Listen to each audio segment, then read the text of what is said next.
Hey! In today's message, I'm going to be talking about the contradiction between trying to be ourselves and moving towards being ourselves and wanting to receive love, and how we associate, and my own story on this, by the way, and where this comes from, of how we associate being ourselves with losing love. But yet we want to be ourselves, and we're working towards being ourselves, but we feel this resistance to it. And that resistance is this contradiction. And I'm going to dive into the story. I'm going to dive into the message when we get back, so don't go nowhere.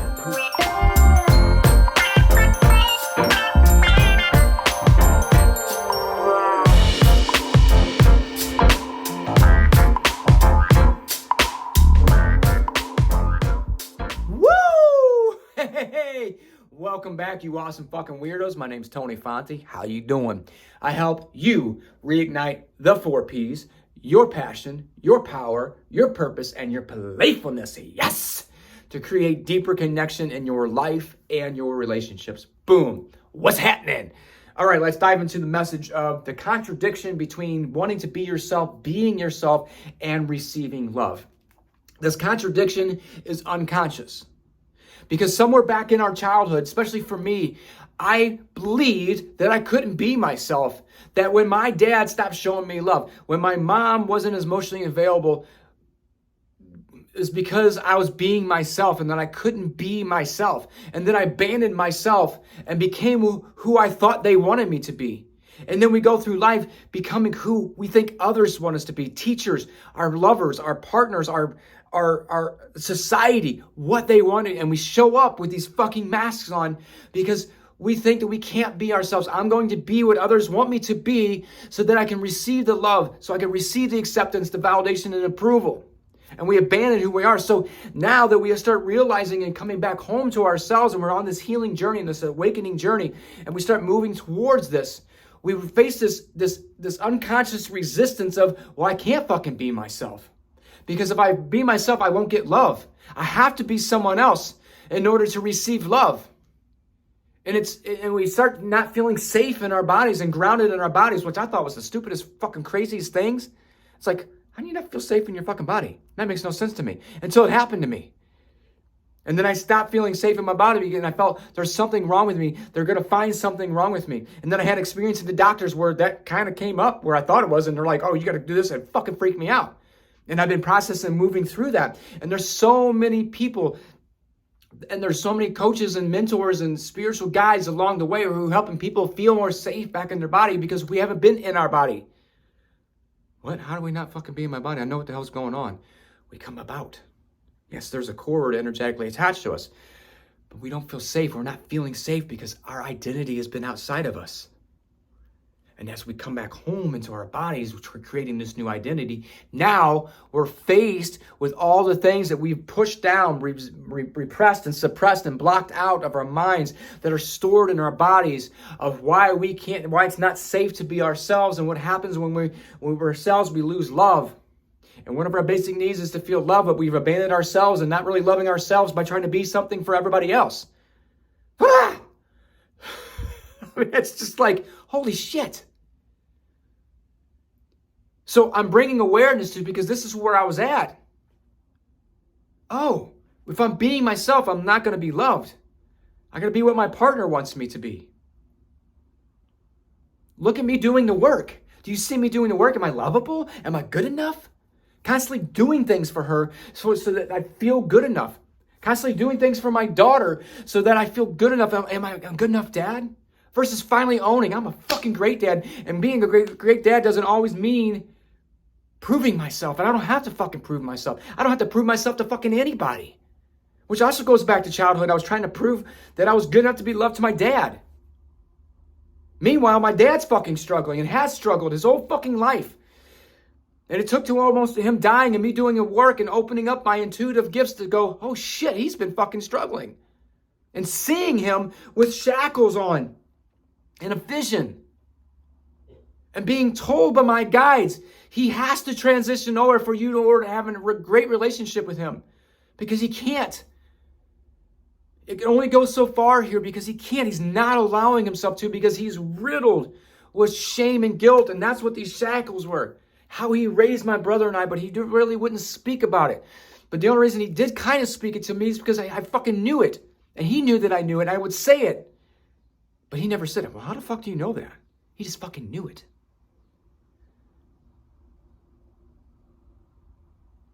Deep down, he wanted us to fucking win. He loved us, but he did it in his own way. I got to a point where I would tell him I love him. And I didn't care if he said it back to me. The first few times, for the longest time, not the first few times, it was a while, but the first few times you can literally see his body tense up if he said it back. Sometimes he didn't. It was so foreign to him. And he showed it other ways. Wanting to do things, wanting to buy us stuff, trying to get all these life insurance policies to make sure we were going to be okay when he passed. That was one of the things that came up. And I had to say, Dad, it's okay.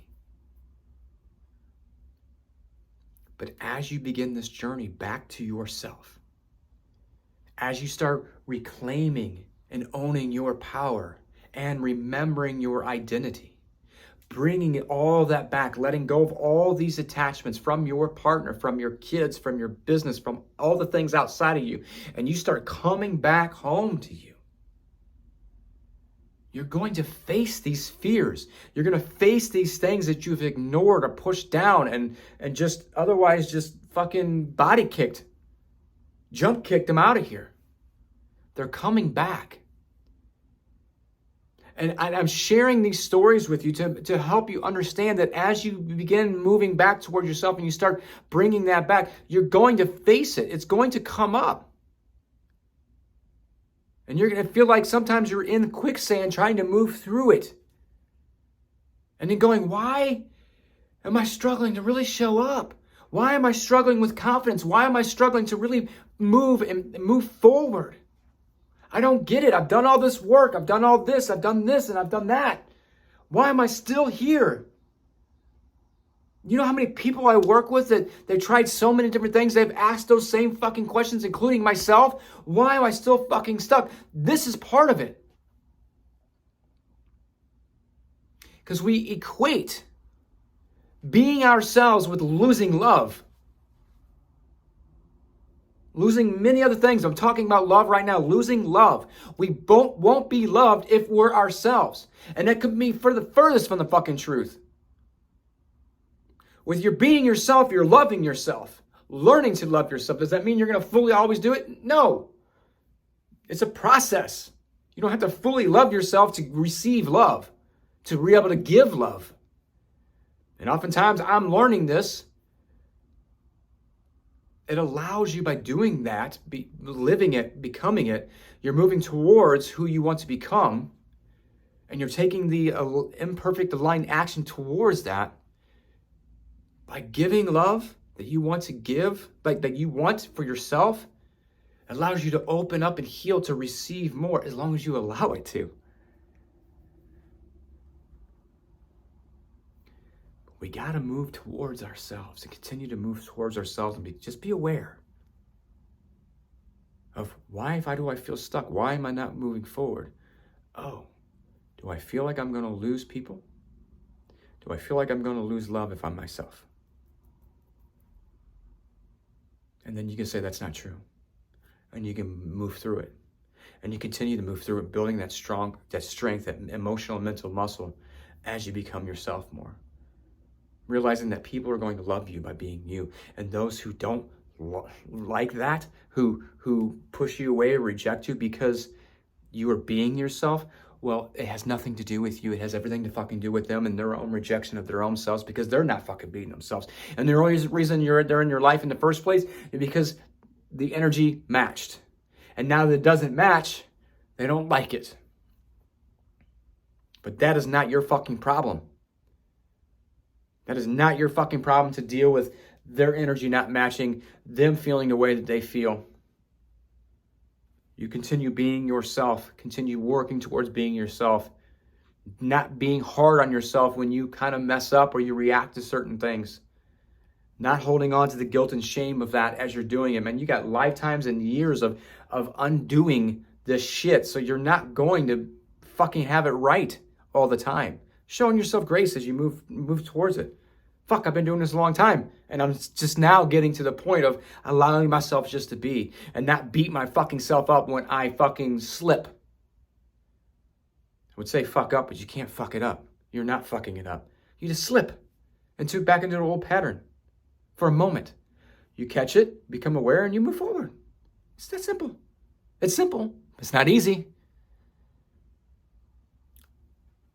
The resistance is the contradiction. I want to be myself. I'm going to move forward. What the fuck? Why am I stuck? Why do I feel stuck? Why am I not moving forward? Why am I frustrated? Why isn't shit happening? And saying, oh, because I equated as a kid that if I'm being myself, I lose love. And if I become myself, I'm going to lose love.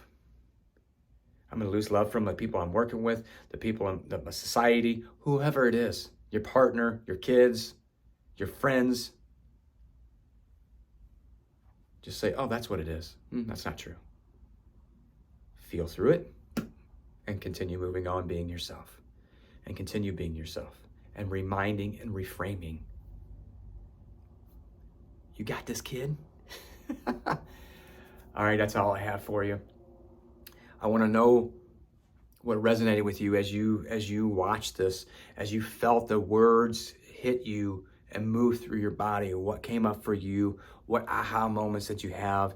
And I'd love to hear from you. And of course, if you want work on letting go and healing this contradiction so that you can become yourself, reclaim your power, own your identity, so that you can show up powerfully and create the relationships in life you desire and have that deeper connection that you're craving, there are many ways that we can work together, whether they're free or whether they're part of my mastermind programs, and we go deeper into the work and we work together and move faster than you could on your own.